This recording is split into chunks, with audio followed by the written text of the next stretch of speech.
Good evening once again. I'm Regina Manyara, and my colleague on sign language is none other than Susan Thuku.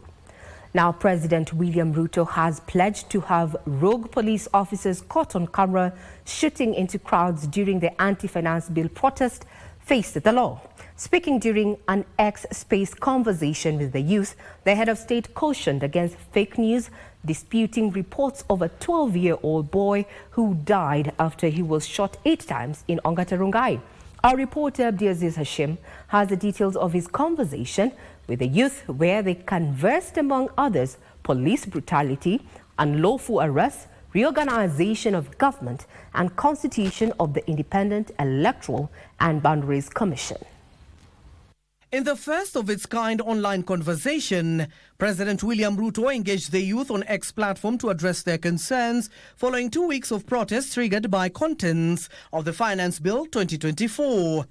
I agree that some of our officials are arrogant. Some of them, speak out of turn, and then some of them display, obnoxious opulence, if I may say that.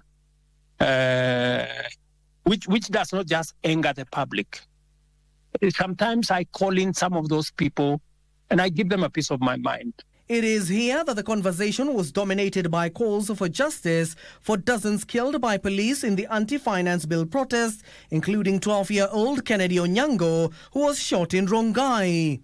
A criminal assaulted the police, took over the firearm of the police, and shot. And unfortunately, that bullet went and killed a young Kenyan.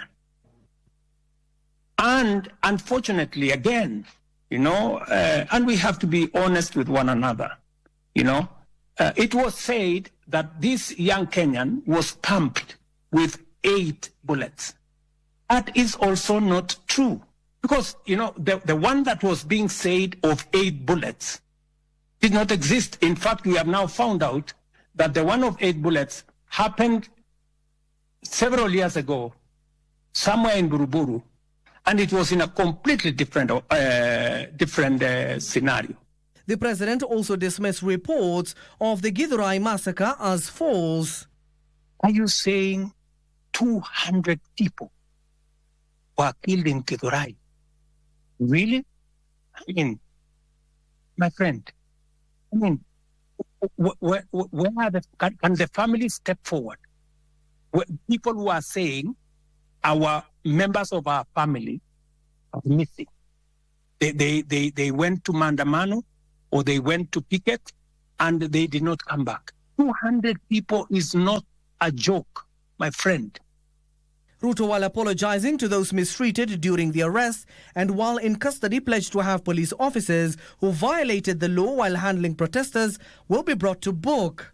On the matter of this rogue police officer that you say is roaming, that is something that I would want to get exact details of who this is, picture and photos to me, to Hussein, my spokesman here.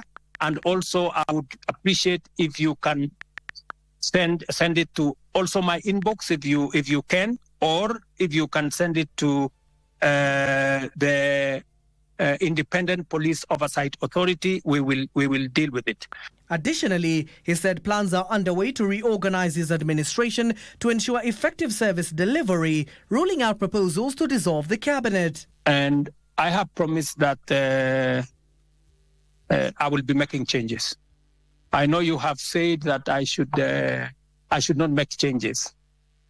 I should clean the slate clean. But you see, you don't have the job I have. And there are many things that I have to do to be able to get things done. And it's quite something. But I have had you, and I have had the many Kenyans who have talked on this platform. At the same time, he announced the appointment of chief administrative secretaries had been put on hold, and he will halve the number of his advisors. When the minister is when there is evidence gathered enough for the minister to be held to account, I want to promise you that I will fire him, and any other minister for that matter, if there is sufficient evidence to hold anybody accountable. President William Ruto says that the changes are in a bid to improve service delivery to Kenyans. Abdiaziz Hashim from State House, Nairobi, for Easy Friday.